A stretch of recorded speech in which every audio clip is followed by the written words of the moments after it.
How did we get here? Hello everybody! Today we're going to be taking a look at Tetris! But not just any old Tetris, the next Tetris, the next iteration in Tetris Evolution. Initially releasing in 1999 worldwide for the Sony PlayStation as well as Windows PC systems at the time, and the new one. I dare you to find someone who had a new one. Anyways, it was also released in the year 2000 for the Sega Dreamcast under the title The Next Tetris Online. Gee, I wonder what it did. And I don't go confusing this with the similarly titled The New Tetris. This is the next Tetris we're talking about here. A companion title per se that released on everything other than the Nintendo 64. Now why they picked the next Tetris over the new Tetris? No idea. But we'll get into that.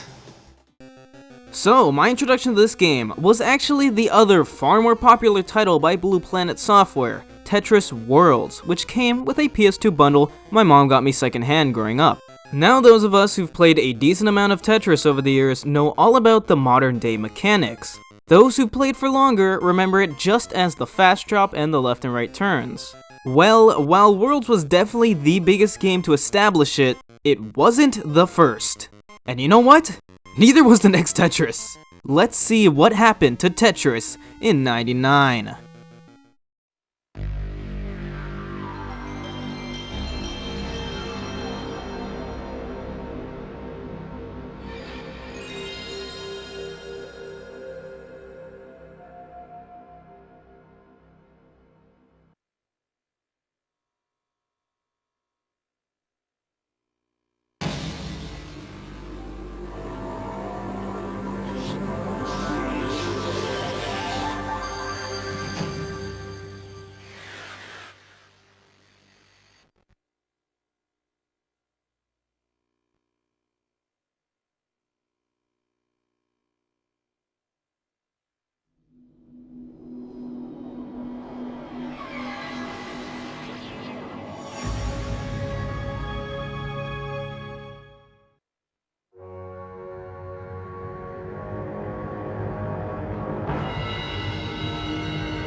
Okay, yeah, that took like 70 years, but I like to see the whole thing.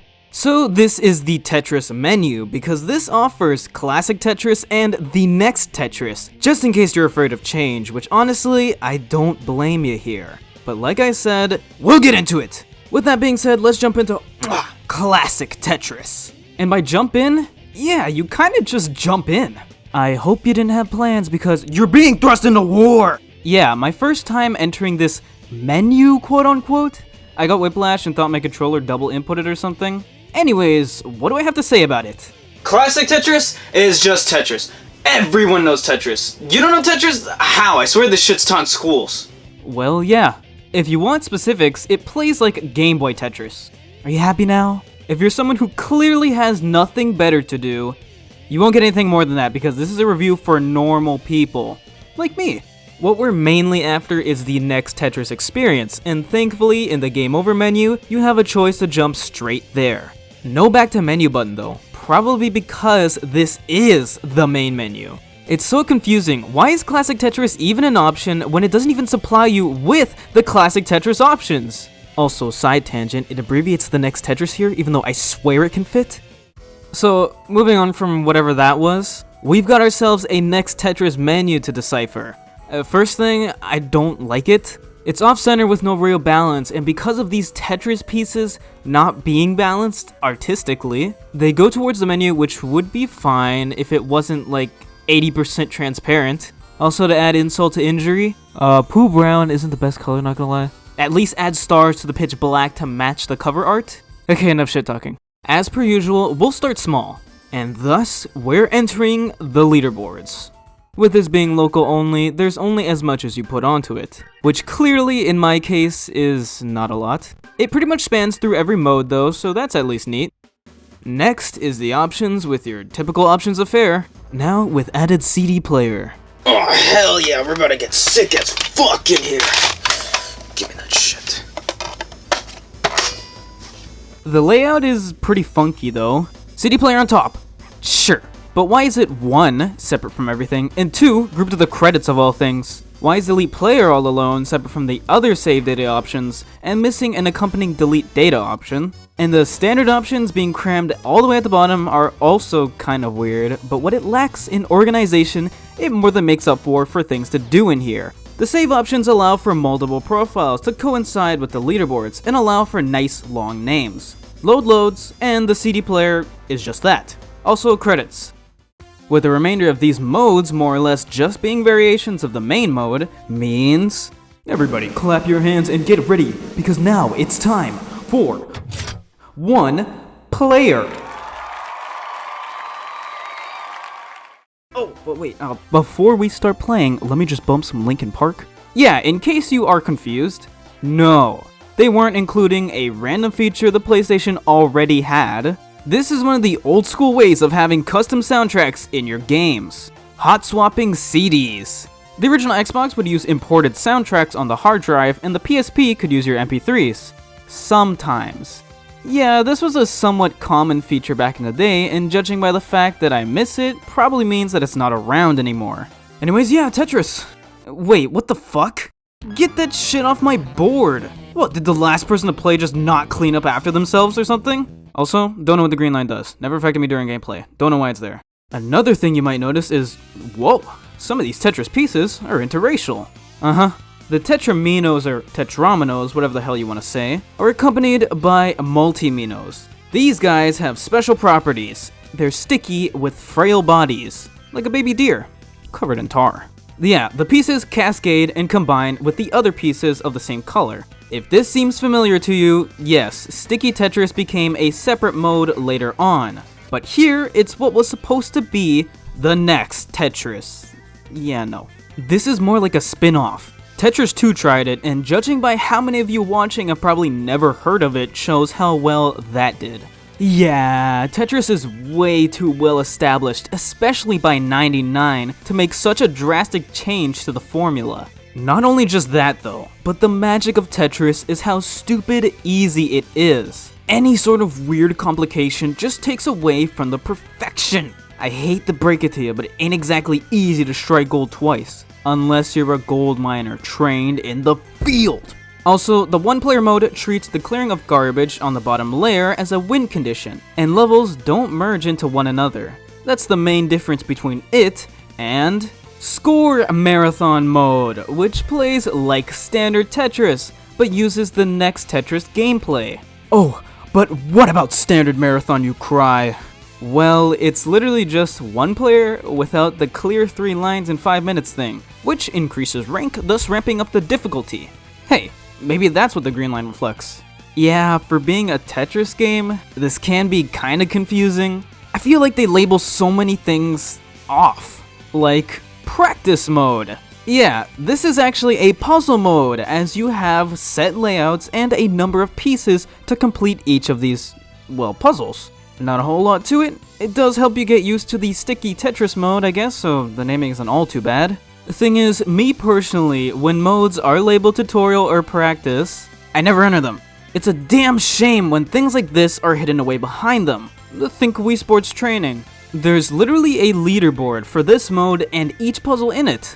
Also, before we wrap things up, I'm at least gonna mention the 2-player rather than ignore it when I don't usually have footage. This is primarily because it's pretty different.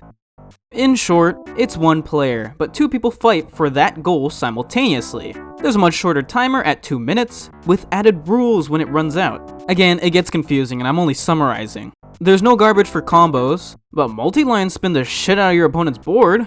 You see, Tetris multiplayer rides on the fact that anyone can pick up and play with you. The only reason this might be worth a damn is for those more in the know looking for a unique Tetris experience. Final verdict. The next Tetris is next in line to receive a 7 out of 10. Very middle of the road. But I must specify, a majority of these gripes are for the initial PlayStation 1 version. Online visually looks better, and obviously has more content, being the online version. The PC one also looks nicer, and the DLX Japan version, which is also on the PS1, looks slightly better too. And it even has a challenge mode. But my main issue here is how the new Tetris was Nintendo 64 exclusive despite being the far better Tetris at the time. It's Nintendo published and done by the Tetrisphere guys, with Blue Planet having their name in there too. Basically, this game included every modern feature of Tetris, while having single-player CPU battles, all modes being playable in multiplayer. And that same multiplayer is 2 to 4 players, with garbage being introduced as well, plus having multiple options for that garbage. Downside is no classic mode. In this one, you play Square Tetris, which isn't as intrusive as Sticky at least, so that makes up for that. I'm sure, because of the whole Nintendo published thing, this is why we got what we got. But I can dream. At least include the multiplayer and new modes. Dreamcast has 4 ports, PlayStation 1 has multi-tap. I mean, come on, man. I need a reason to own this, much less 2 of them. And there you have it, my review of the next Tetris. And while it wasn't necessarily the next Tetris, it's also not a bad game. The next Tetris is about as standard as a standard Tetris can get, mostly because it includes a standard Tetris, as well as the new mode, which is basically just Sticky Tetris in Tetris Worlds, which is the Tetris I'm going to recommend, especially because the Xbox version is now online. That or any of the latest Tetris games. And you know what? In all honesty, seeing how you guys could have turned out, I'm honestly glad I'm in this timeline. It doesn't make you guys any less extra though.